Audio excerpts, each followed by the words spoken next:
سن رہا تھا، کہہ رہے تھے کہ یہ بات پرانی آیات کو جب ہم پڑھتے ہیں نا، یہ بات سمجھ سے باہر ہے کہ حیوانات عقل نہیں رکھتے۔ وہ سورہ نمل کی تلاوت کر رہے تھے، سورہ نمل کی، نمل چونٹی، پورے سورے کا نام چونٹی کے نام سے ہے نا، سورہ نمل۔ وہ سورہ نمل میں چونٹی کیا کہتی ہے؟ بھئی دیکھو، سلمان اور اس حضرت سلیمان اور ان کا لشکر آ رہا ہے، لا یحتمنکم، سلمان اور اس کا لشکر لاشعوری میں کہیں تمہیں روند نہ ڈالیں۔ کہتے ہیں کہ کیوں کہا اللہ؟ یہ بھی نہیں کہا صرف کہ بھئی تمہیں کہیں روند نہ ڈالیں، مثل نہ دیں، لاشعوری میں۔ کیوں کہا لاشعوری میں؟ وہ اس لیے کہا کہ ہم چھوٹی سی مخلوق ہے، ان کو نظر بھی نہیں ہے، ہم سے ان کو دشمنی نہیں ہے، جان بوجھ کے ہم کو پامال نہیں کریں گے، چونکہ ہم چھوٹی مخلوق ہے، نظر نہیں آتے، اس لیے لائے گزر نہ دیں، اپنے بلو میں چلے جاؤ۔ اچھا جی، خود نے تو کمال ہی کر دیا نا۔ میں بریکٹ میں بیان کر دوں، شرح الامہ میں بھی لکھا ہوا ہے، اور کل میں نے چکایا گا، ہر ہدہد کے پروں پر سوریانی زبان میں لکھا ہوا ہے، آل محمد خیر البریہ، کائنات کی مخلوقات میں سب سے افضل مخلوق آل محمد ہے۔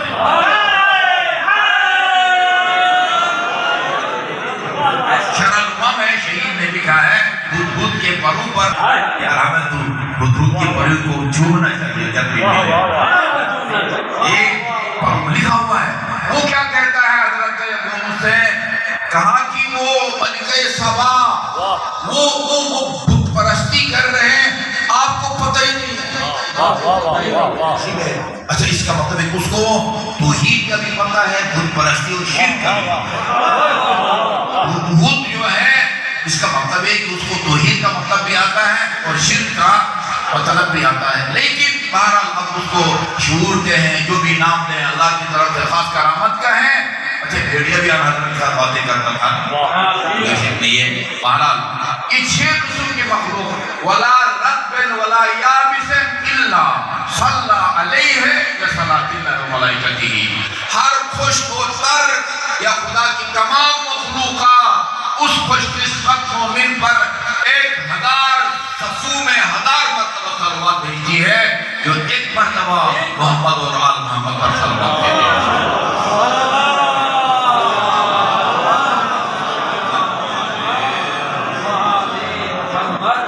آج میں آپ کو وہ روایتی انداز سے ہٹ اپنے مخصوص انداز میں خطاب کریں گے۔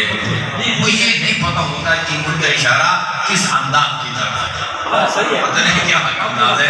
شاید یہ ہو کہ میں بات کتاب کھول کے نا وہ پوری روایت سنا پاؤں۔ ہمیشہ ایسا نہیں کرتا، کبھی کبھی جب روایت لمبی ہو اور اس کے اندر بہت ہی اہم اور غیر معمولی وہ مطالب ہوں، اس خوف سے کہ کوئی نکتہ رہ نہ جائے، تو پوری کتاب کھول کے میرے ہاتھ میں اس وقت مرحوم شیخ صدوق کی کتاب علل الشرائع، اس کے اندر شریعت کے بہت سارے احکام کا فلسفہ بیان ہوا ہے۔ یہ لوگ جوان طبقہ، اس کا فلسفہ کیا، نماز کا فلسفہ کیا، روزے کا فلسفہ کیا ہے، بھئی 7 چکر کا فلسفہ کیا ہے، سعی کا فلسفہ کیا ہے، وہ شیطان کو کیوں کا گھڑیا مارتے ہیں، یہ صفا اور مروہ کے درمیان میں وہ 2 لائٹوں کے درمیان بھاگنا، ہر چیز کا فلسفہ مانتے ہیں۔ اس کتاب میں مرحوم صدوق نے یہ احکام کا فلسفہ لکھا ہے، علل الشرائع، علل الشرائع۔ اس میں نے آپ کو رسول خدا کی زبان مبارک سے آپ کے عقائد کو بیان کیا کہ ہمارا عقیدہ رسول اور اہل بیت کے رسول کے بارے میں کیا ہے۔ اچھا، میں ابھی باقی راویوں کو حذف کر رہا ہوں، جو غیر معصوم راوی ہیں ان کو حذف کر رہا ہوں، اور آخری راوی جو کہ عبدالسلام بن صالح الحربی، یہ امام رضا سے نقل کرتے ہیں، امام رضا امام موسیٰ کاظم سے، وہ امام جعفر صادق سے، وہ امام محمد باقر سے، وہ امام زین العابدین سے، وہ اپنے بابا امام حسین سے، وہ اپنے بابا امیر المومنین سے۔ اچھا کیا کہتے ہیں امیر المومنین؟ رسول اللہ، رسول خدا نے فرمایا ما خلق اللہ خلقا افضل منی۔ جو تمام مسلمانوں کا عقیدہ ہے، اللہ تعالیٰ نے مجھ سے افضل کسی مخلوق کو پیدا ہی نہیں کیا۔ ما خلق اللہ خلقا افضل منی۔ اچھا جی، یہ تو سارا مسلمان مانتے ہیں۔ اچھا جی، افضل منی، مجھ سے پہلے کو پیدا نہیں کیا۔ ولا اکرم علیہ منی، نہ مجھ سے زیادہ خدا کی بارگاہ میں کوئی زیادہ مکرم ہے۔ خدا کے دربار میں سب سے افضل مخلوق بھی میں ہوں، اور خدا کے نزدیک سب سے مکرم، محترم، معظم وہ بھی میں ہوں۔ آگے بھی وہ فرماتے ہیں کہ یہ تو تمام مسلمان مانتے ہیں۔ اگلا سوال تھوڑا سا حساس ہوتا جاتا ہے۔ قال علی علیہ السلام یہ فرماتے ہیں، قلت میں نے پوچھا یا رسول اللہ فانت افضل ام جبرائیل؟ آپ افضل ہیں یا جبرائیل امین افضل؟ بہت دلچسپ بات ہے۔ فقال یا علی ان اللہ تبارک و تعالی فضل انبیاء المرسلین علی ملائکتہ المقربین۔ صرف میری بات کرتے ہو، اللہ نے حضرت آدم سے لے کر عیسیٰ موسیٰ تک یا حضرت سمیت تمام انبیاء کو فرشتوں سے افضل قرار دیا ہے۔ وَفَضَّلَنِي عَلَى جَمِيعِ النَّبِيِّينَ وَالْمُرْسَلِينَ، اور مجھے 1,24,000 انبیاء سے اللہ تعالیٰ نے مجھے افضل بنایا۔ وَالْفَضْلُ بَعْدِي لَكَ يَا عَلِي، اور میرے بعد یہ فضیلت تجھے حاصل ہے۔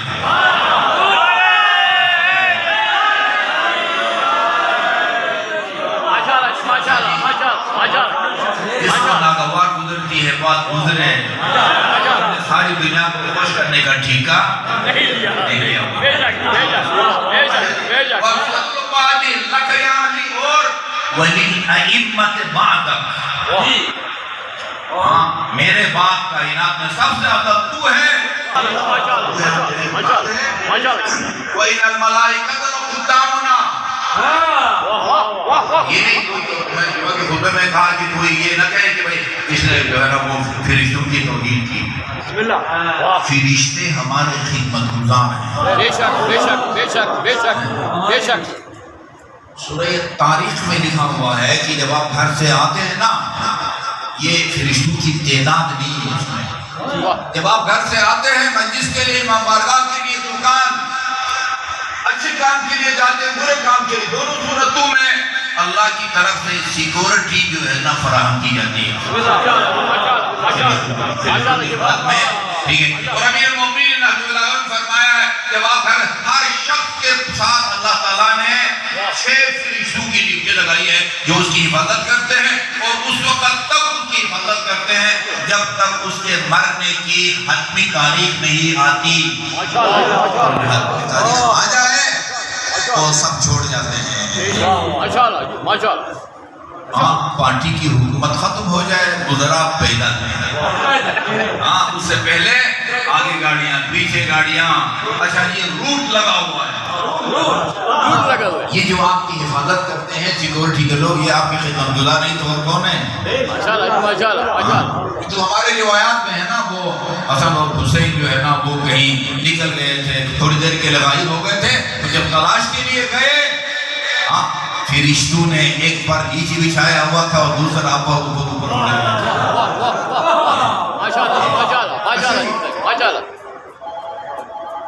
دامنا۔ فرشتے ہمارے خدمت گزار ہیں، وہ محبینا، ہمارے نہیں، ہمارے محبین کے وہ بھی خدمت گزار ہیں، یہ جو آپ کی حفاظت کرتے ہیں وہ آپ کی خدمت اتنی تو اور کیا ہے؟ محبین ہے۔ اچھا جی، یا علی الذین یحملون العرش ومن حولہ، وہ فرشتے جنہوں نے عرش کو اس کے آس پاس کی چیزوں کو اٹھایا ہوا ہے، یسبحون بحمد ربہم، اللہ تعالیٰ کی تسبیح کرتے ہیں، وَيَسْتَغْفِرُونَ لِلَّذِينَ آمَنُوا بِوِلَایَتِنَا، ان لوگوں کے لیے خدا سے طلب مغفرت کرتے ہیں جو ہماری ولایت کے پر ایمان رکھتے ہیں، کرتے ہیں لوگوں کے لیے طلب مغفرت کرتے ہیں۔ نعرہ رسالت،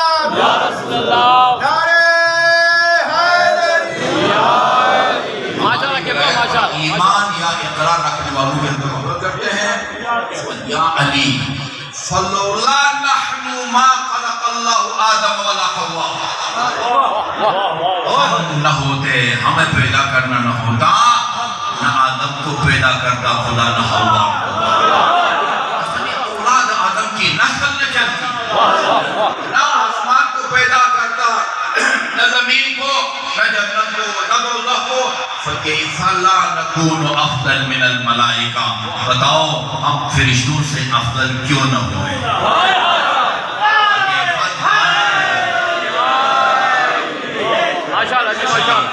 آگے سنیے، بڑے غور سے سنیں۔ وَقَدْ سَبَقْنَاهُمْ إِلَى مَعْرِفَةِ رَبِّنَا، ہم نے فرشتوں سے پہلے اللہ کی معرفت حاصل کی ہے۔ وَقَدْ سَبَقْنَا إِلَى مَعْرِفَةِ رَبِّنَا وَتَسْبِيحِهِ،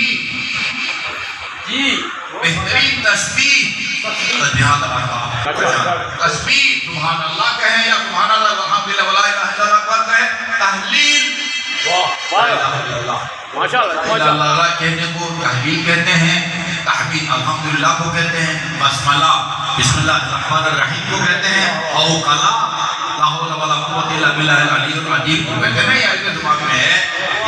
ہم نے اللہ تعالیٰ کی معرفت بھی فرشتوں سے پہلے حاصل کی ہے، تسبیح بھی، تحلیل بھی، اور اس کی تقدیس بھی، تقدیس تو وہ رب الملائکہ تھے، اور وہ لأن اول ما خلق اللہ خلق ارواحنا، سب سے پہلے اللہ تعالیٰ نے ہماری ارواح کو پیدا کیا۔ یوں سمجھیں، اول ما خلق اللہ، سب سے پہلے اللہ نے میرے نور کو پیدا کیا، اور ساتھ یہ بھی فرمایا، یہ سنت کی کتابوں میں آپ کو ملے گا، انا وعلی من نور واحد، علی ایک سب سے پہلے ارواح کو پیدا کیا، پھر کیا کیا؟ انتقنا بتوحیدہ، حکم دیا کہ میری جو ہے نا وہ آپ حمد و ثنا کرو۔ خدا نے ہمیں بولنے کی طاقت دی اور حمد و ثنا کی حکم دیا، وتقدیرہ ثم خلق الملائکہ، پھر اللہ تعالیٰ نے فرشتوں کو پیدا کیا، فلما شاہدوا ارواحنا نورا واحدا، فرشتوں نے دیکھا تو یہ عجیب ہے، اتنے ارواح کو اللہ نے ایک نور میں وہ جمع کرنا ہے، یا دیکھا کہ استعظموا امرنا، ان کو ہم بہت غیر معمولی لگے، استعظموا امرنا، ہمارے امر کو، ہماری حیثیت کو، ہمارے مقام منزلت انہوں نے بہت عظیم سمجھا، غیر معمولی سمجھا۔ فسبحنا لتعلم الملائکہ انا خلق المخلوقون، جب انہوں نے ہماری غیر معمولی مقام منزلت کو دیکھا، ہم نے اس خوف سے کہ کہیں یہ ہمیں خالق نہ سمجھے، ہم نے اللہ تعالیٰ کی تسبیح کرنا شروع کیا، ہم نے اللہ کی تسبیح کی، اس لیے لتعلم الملائکہ، تاکہ فرشتوں کو یہ پتہ چل جائے انا خلق المخلوقون، کہ ہم اللہ کی مخلوق ہیں، وَأَنَّهُ مُنَزَّهٌ عَنْ صِفَاتِنَا، خدا کی ذات ان صفات اور خصوصیات سے پاک ہے جو ہم میں پائی جاتی ہیں۔ ہمارا جسم ہے، ہم چلتے پھرتے ہیں، ایک جگہ سے دوسری جگہ منتقل ہوتے ہیں، ہمارا وزن کبھی بڑھتا ہے کبھی گھٹتا ہے، کبھی ہم ساکن ہیں کبھی ہم متحرک ہیں، یہ انسانی صفات ہیں، یہ بتانے کے لیے کہ خدا کی ذات میں وہ چیزیں نہیں ہیں جو اس کی مخلوق میں ہے، یہ بتانے کے لیے فسبحت الملائکہ بتسبیحنا، ہماری تسبیح کو سن کے فرشتوں نے بھی جو ہے نا وہ تسبیح پڑھی، وَإِنَّا عَبِيدٌ لسنا بآلہہ، سب کے لیے دیکھو یاد رکھو ہم خدا کے بندے ہیں، الہ نہیں ہیں۔ الہ لا الہ الا اللہ، ماشاءاللہ جی ماشاءاللہ الہ نہیں ہے یا الہ نہیں ہے یجب ان نعبد معه او دونہ، ہم الہ نہیں ہیں کہ اللہ کے ساتھ ہماری بھی عبادت کی جائے نعوذ باللہ، یا خدا کو چھوڑ کے ہماری عبادت کی جائے، نہیں، ہم اس کی مخلوق ہیں اور عبادت کے قابل صرف اس کی ذات ہے۔ فقالوا لا الہ الا اللہ، واہ ماشاءاللہ جی ہماری تسبیح کے نتیجے میں انہوں نے بھی لا الہ فلما شاہدوا کبر محلنا، جب انہوں نے ہماری مقام و منزلت کی عظمت کو دیکھا، یا کبرنا، ہم نے اللہ اکبر کا نعرہ لگایا، واہ واہ واہ ماشاءاللہ ہم نے اللہ اکبر کا نعرہ لگایا، قالت الملائکۃ ان اللہ اکبر من ان ینال علم المحل، کہ تاکہ فرشتے سمجھیں کہ اللہ تعالیٰ سے عظیم کوئی نہیں ہے۔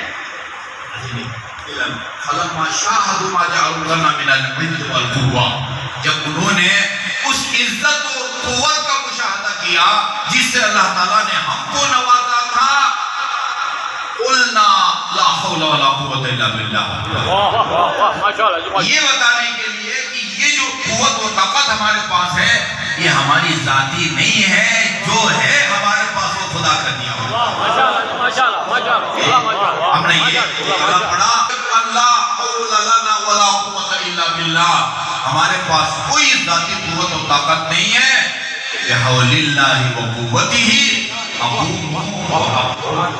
فلما شاہدوا ما انعم اللہ علینا وأجب لنا من فضل، وہ جب فرشتوں نے دیکھا ان نعمتوں کو جو اللہ نے ہم پر نازل فرمائی ہے اور دیکھا کہ ہماری اطاعت کو ہم پر خدا نے فرض قرار دیا ہے، قلنا الحمدللہ، واہ واہ ماشاءاللہ جی ماشاءاللہ الحمدللہ کی صورت میں اللہ تعالیٰ نے ہم نے سنا کی لِتَعْلَمَ الْمَلَائِكَةُ مَا يَحِقُّ لِلَّهِ تَعَالَى ذِكْرُ عَلَيْنَا مِنَ الْحَمْدِ عَلَى نِعْمَتِهِ، تاکہ فرشتے سمجھیں کہ ان نعمتوں کے بدلے میں خدا کا ہمارے اوپر حق بنتا ہے کہ ہم اس کی حمد و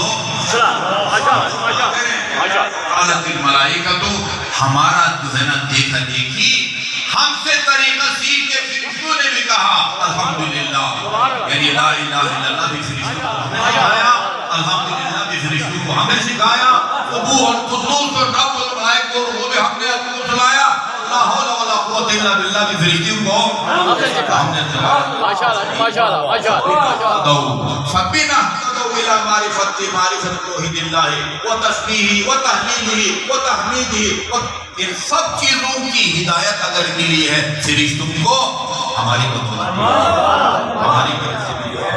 یا ثم ان اللہ خلق آدم، پھر اللہ تعالیٰ نے حضرت آدم کو کیا، پیدا کیا اور ہمارے نور کو ان کی پشت میں بطور امانت رکھ دیا، ہمارے نور کو بطور ودیعت اور امانت ان کے پشت میں رکھ دیا، وَأَمَرَ تَعْظِيمًا لَنَا، اور ہماری تعظیم کی خاطر فرشتوں کو کہا آدم کے سامنے سجدہ کرو۔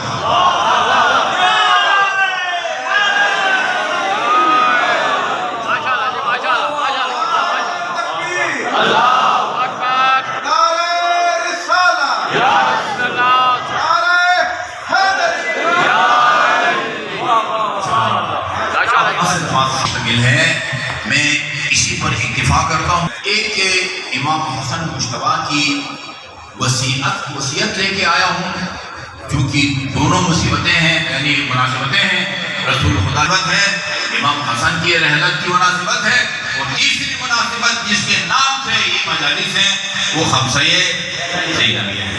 جی یہ میں جلدی یہ دیکھیں، خدا بہت ساری آیات میں اپنے حبیب سے مخاطب ہوتا ہے، لیکن اصل ہم کو سنانا روایات میں بھی ہے کہ قرآن اس طرز پر نازل ہوا ہے کہ وہ عربی میں ہے، کہاوت اردو میں بھی ہے یعنی بیٹی سے خطاب کر کے بہو کو سنانا، ایسا ہے کیا ہے؟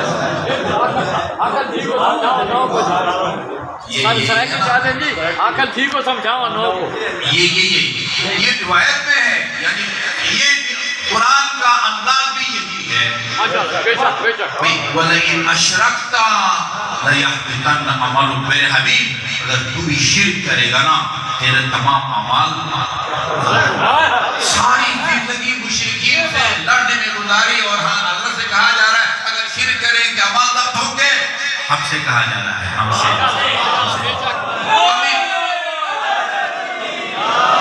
رسول خدا امیر المومنین سے کہتے ہیں یہ نہ کرو یہ نہ کرو یہ نہ کرو، مناہر رسول کے نام سے قرآنی روایت ہے، پڑھیں گے تو آپ کے رونگٹے کھڑے ہو جائیں۔ رسول خدا علی کو ان کاموں سے روکتے ہیں۔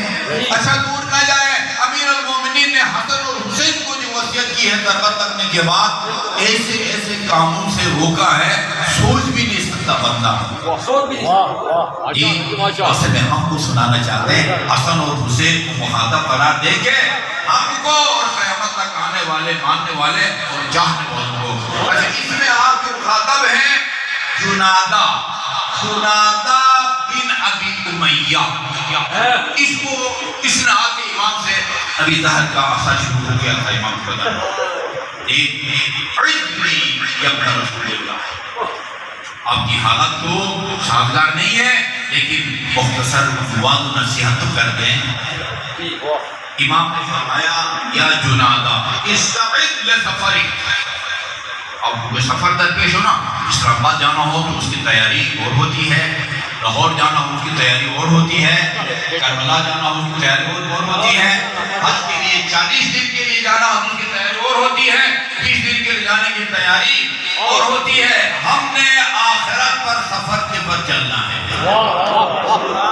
اس سفر کا اپنے سفر کی تیاریاں کرو، وَحَسِّنْ زَادَكَ قَبْلَ حُلُولِ أَجَلِكَ، رحلت کی روانگی کی تاریخ آنے سے پہلے یہ سفر خرچ تیار کرو۔ آج کی روانگی کے لیے وہ فلائٹوں کا اعلان ہوتا ہے، فلاں تاریخ کو پہلی فلائٹ ہوگی۔ اچھا یہ سفر آخرت کب شروع ہوگا کوئی نہیں پتا، ہم گاڑی تک پہنچ سکیں نہ پہنچ سکیں۔ ہر وقت ایمرجنسی طور پر بندے کو تیار رہنا چاہیے، ایمرجنسی کے طور پر بندے کو تیار رہنا چاہیے۔ وَعَلَمْ أَنَّكَ تَطْلُبُ الدُّنْيَا وَالْمَوْتُ يَطْلُبُكَ، تمہیں یقین ہونا چاہیے تو دنیا کی تلاش میں ہے، موت تیرے تعاقب میں ہے، موت تیرے طلب میں تلاش میں تعاقب میں ہے۔ وَلَا تَحْمِلْ ہم یومک الذی لم یأتی علی یومک الذی انت فیہ، وہ کل کا جو ہے نا وہ کل کی ضرورتوں کے بارے میں آج تمہیں فکر مند ہونے کی ضرورت نہیں ہے۔ اعلم انک لا تقسم من المال شیئا فوق قوتک الا کنت فیہ خازنا لغیرک، کہ جو کماتے ہو نا، زراعت کے ذریعے کماتے ہو، نوکری کے ذریعے کماتے ہو، صنعت کے ذریعے کماتے ہو، جو کچھ کماتے ہو تمہاری ضروریات زندگی سے جو بچتا ہے وہ کسی اور کا ہے، وہ تیرے پاس امانت ہے۔ جو تیری ضروریات قوت سے زیادہ ہے تو خازن ہے غیر کا، تو غیر کا خزانہ دار ہے، دوسروں نے تیرے پاس یہ امانت رکھی ہوئی ہے۔ یا وَعْلَمْ أَنَّ الدُّنْيَا فِي حَلَالِ کا حساب، 100% حلال کی اگر کماتے ہو نا اللہ حساب کتاب دے گا، یہ 100% جو کمایا تھا کدھر خرچ کیا تھا، حساب کتاب ہوگا۔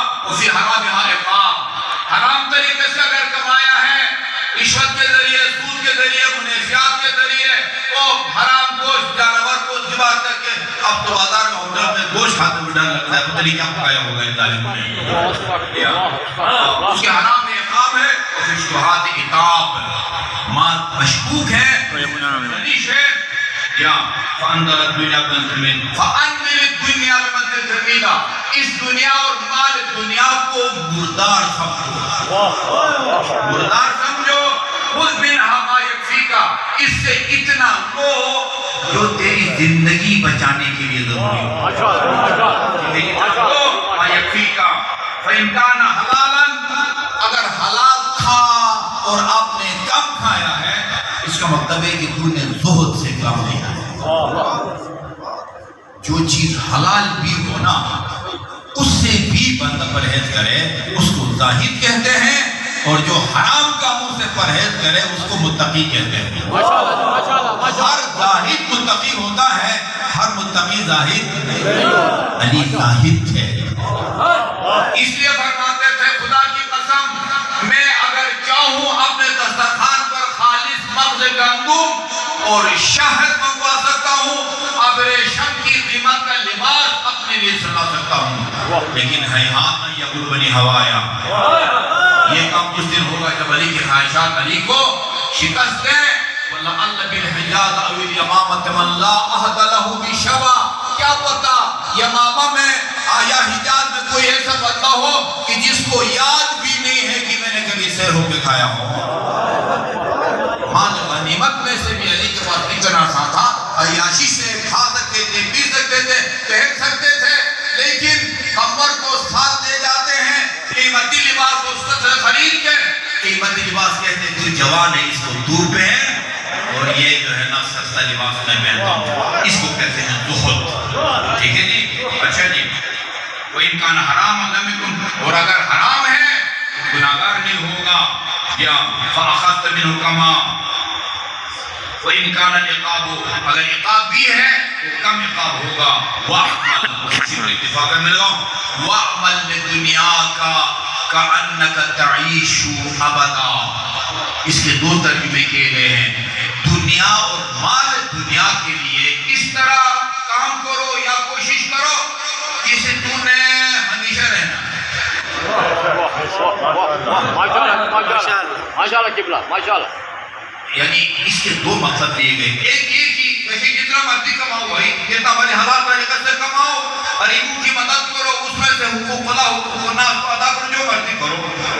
دوسرا ترجمہ یہ کیا گیا ہے، اعمل دنیا کا کانک تعیش ابدا، اگر مال دنیا کمانا ہے اس میں تجھے کوئی جلد بازی نہیں ہونی چاہیے، کل کریں گے، پرسوں جائیں گے بھائی، پرسوں جائیں گے، مہینے کے بعد جائیں گے، لیکن وَعْمَلْ لِآخِرَتِكَ كَأَنَّكَ تَمُوتُ غَدًا، اور آخرت کے لیے اس طرح کام کرو جیسے تمہیں خبر دی گئی ہو کہ کل تم نے مرنا ہے۔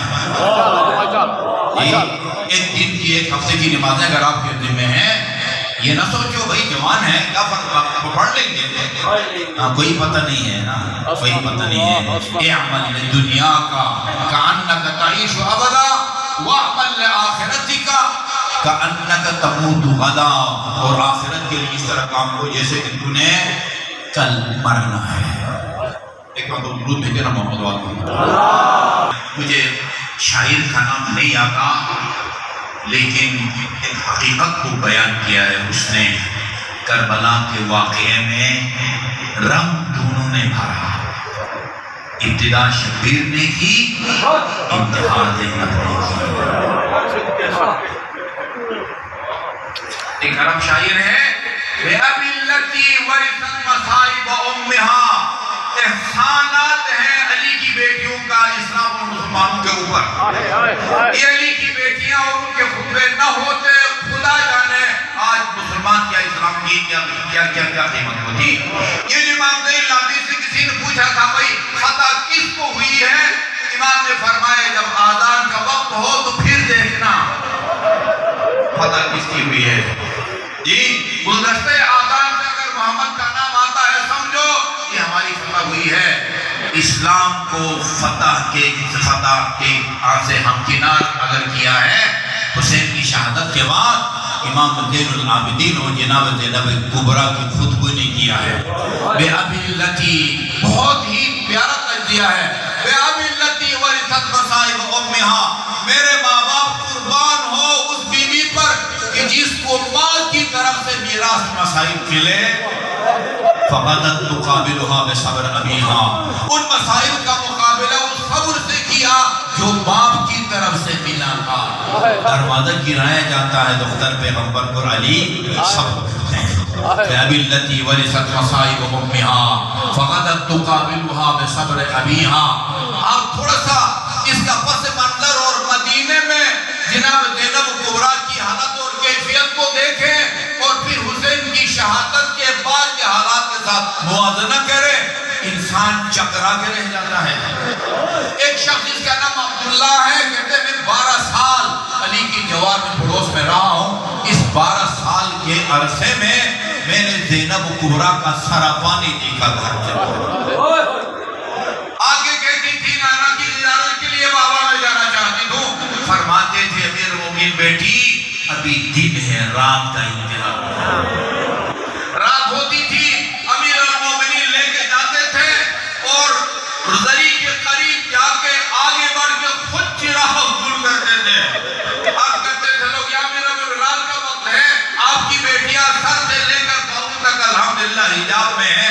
ہاں وہ چراغ دور کرنے کی کیا ضرورت ہے. فرماتے تھے علی کی غیرت اس بات کو گوارا نہیں کرتی کسی مسلمان کی نگاہ برقعے میں ملبوس بیٹی کے سراپا کے اوپر پڑے.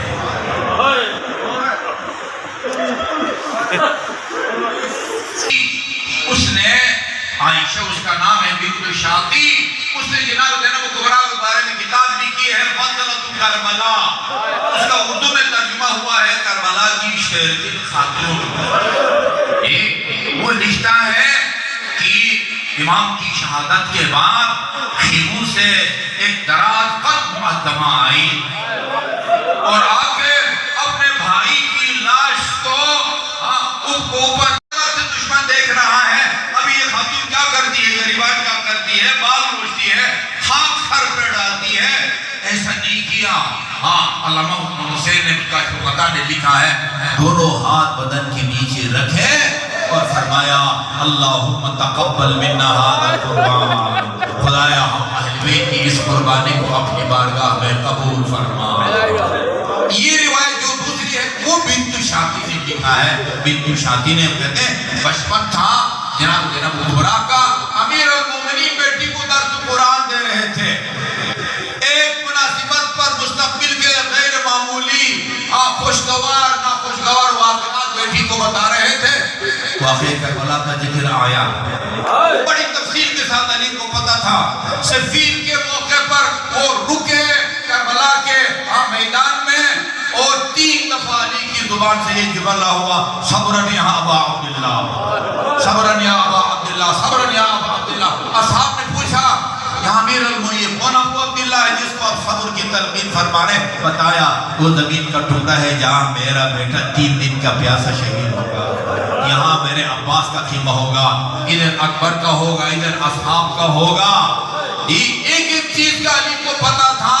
بتایا بیٹی کو کہ اس سرزمین پر تیرا بھائی پیاسا مارا جائے گا. اس کے بعد ہم بتانا چاہتے ہیں کہ حسین کی شہادت کے بعد عصر آسور یا شام غریبان میں کیا ہوگا. لیکن اس خیال سے کہ شاید بیٹی نہ سن سکے علی بیان نہیں کرتے. جناب زینب کبریٰ سمجھ گئی کہ بابا کچھ کہنا چاہتے ہیں لیکن اس خیال سے بتا نہیں پا رہے کہ شاید میں نہ سن سکوں. عزاداروں فرمایا بابا جو بات آپ مجھ سے چھپا رہے ہیں نا میں اپنے مادر گرامی سے سن چکا. مجھے بتایا ہے میری مادر گرامی نے بھائی کی شہادت کے بعد یہ اشقیاء ہمارے ساتھ کیا سلوک کریں گے. ایک روایت سن لیجئے صحوف میں لکھا ہے, مکتب علی محنف میں بھی لکھا ہے. اس قسم کی روایات کو پڑھ کے نا ہم سن کے عادی ہو گئے ہیں. ورنہ پہلی دفعہ سن کے اگر کسی کی روح بدن سے نکل جائے نا اب کوئی تعجب نہیں ہونا چاہیے. عزاداروں جب مختار کا انقلاب آیا نا اور قاتلان حسین سے انتقام کا سلسلہ شروع ہوا تو ابراہیم بن مالک اشتر کے عدالت میں ملعون ابجر بن کعب کی پیشی ہوتی ہے. طریقہ کار یہ تھا پوچھا جاتا تھا جس نے جس طرح کا ظلم کیا ہوتا اس کے مطابق سزا دی جاتی تھی. کہا سچ سچ بتاؤ تم نے کربلا میں کیا ظلم کیا ہے. قسمیں کھائی میں نے کسی کو نہیں مارا, جان سے نہیں مارا. اچھا پوچھا کسی کو کوئی تماچا مارا ہو, وہ کسی کو لوٹا ہو, تبرکات کو لوٹا ہو, تمہارے ساتھ جاتی نہیں ہوگی, تمہارے ظلم کے مطابق تمہیں سزا ملے گی. جرم اتنا بڑا تھا عزاداروں, اس جرم کے بعد اگر یہ آسمان زمین پر گر جاتا نا.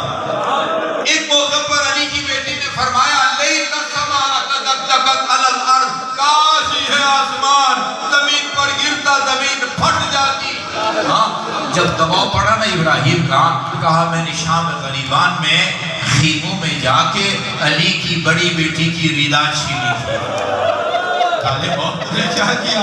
کہا میں نے علی کی بیٹی کے بالیوں کو اپنے ہاتھ میں ہاتھ کاٹ ڈالے، وَقَدَّ اللَّهُ رِجْلَيْهِ، خدا تیرے دونوں پاؤں کاٹ ڈالے، وَأَحْرَقَكَ اللَّهُ بِنَارِ الدُّنْيَا قَبْلَ نَارِ الْآخِرَةِ، اور آتش جہنم سے پہلے دنیا کی آگ میں خدا جی جلائے۔ وہ ظالم جس طرح تو نے مجھے حجاب سے باہر کیا۔ وَسَيَعْلَمُ الَّذِينَ ظَلَمُوا أَيَّ مُنقَلَبٍ يَنقَلِبُونَ إِنَّا لِلَّهِ وَإِنَّا إِلَيْهِ راجعون۔